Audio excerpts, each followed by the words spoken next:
1월 22일 월요일 본문 연습용 뉴스입니다.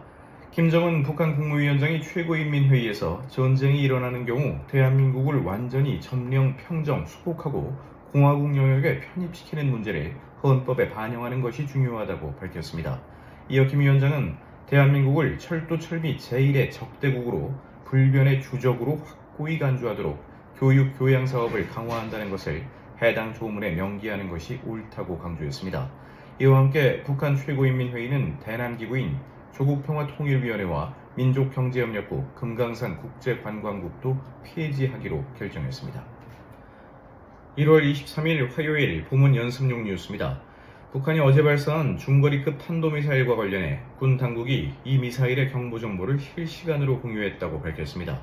이성준 합동참모본부 공보실장은 오늘 브리핑에서 어제 북한 미사일 발사 시에 경보 정보를 공유했고 수집된 데이터를 가지고 현재 종합 분석을 하고 있다고 말했습니다. 또 어제 북한 미사일의 비행 거리를 두고 일본 측은 500km, 우리 군은 1000km로 판단한 데 대해선 각국의 분석 차이로 보인다고 이 실장은 설명했습니다. 1월 24일 수요일 본문 연습용 뉴스입니다. 어제 저녁 8시 반쯤 경기 화성시 향나무배 한 페인트 도장 공장에서 불이 났습니다. 이 불로 다친 사람은 없었지만 소방당국은 한때 인근 소방서 인력과 장비를 모두 동원하는 대응 2단계까지 발령했습니다. 화재 약 30분 만에 큰 불길을 잡은 소방당국은 어젯밤 11시쯤 화재 진압을 마쳤습니다. 소방당국은 정확한 화재 원인을 조사하고 있습니다. 1월 26일 금요일 본문 연습용 뉴스입니다. 영국 해사무역기구는 예멘 남부 아덴에서 남동쪽으로 177km 떨어진 아덴만 해역에서 선박 한 척이 미사일의 좌연을 맞았다는 신고를 받았다고 밝혔습니다. 이에 대해 해상보안업체 암브레이는 이 선박이 미국 회사 소유의 벌크선이며 미사일 공격을 당해 불이 났지만 인명피해는 아직 보고되지 않았다고 발표했습니다. 미사일을 발사한 주체는 아직 밝혀지지 않았으나 홍해상 민간 선박을 최근 잇따라 공격한 예멘 반군 후티일 가능성이 높습니다.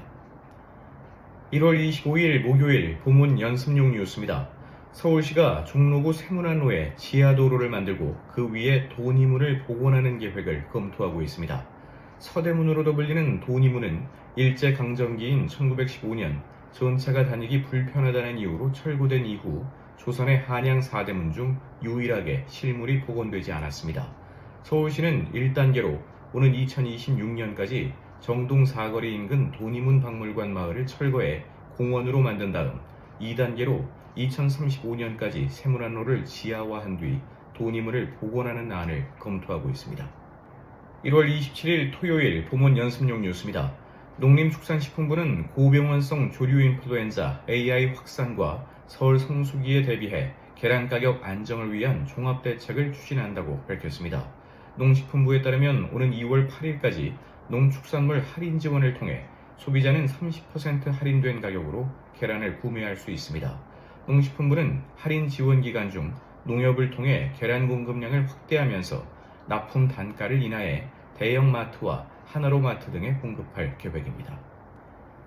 1월 28일 일요일 본문 연습용 뉴스입니다. 정부가 준공된 지 30년이 지난 아파트는 안전진단 없이 재건축 절차를 시작할 수 있도록 하겠다고 발표한 가운데 서울 아파트 4채 중 1채는 준공 30년을 넘긴 것으로 나타났습니다. 부동산 114 조사에 따르면 전국의 아파트 1232만 가구 가운데 1월 현재 준공된 지 30년을 넘어선 아파트는 262만 가구로 전체의 21.2%를 차지합니다. 수도권의 47%가 몰려 있는데 서울은 182만 7천 가구, 27.5%가 준공 30년이 지난 것으로 집계됐습니다.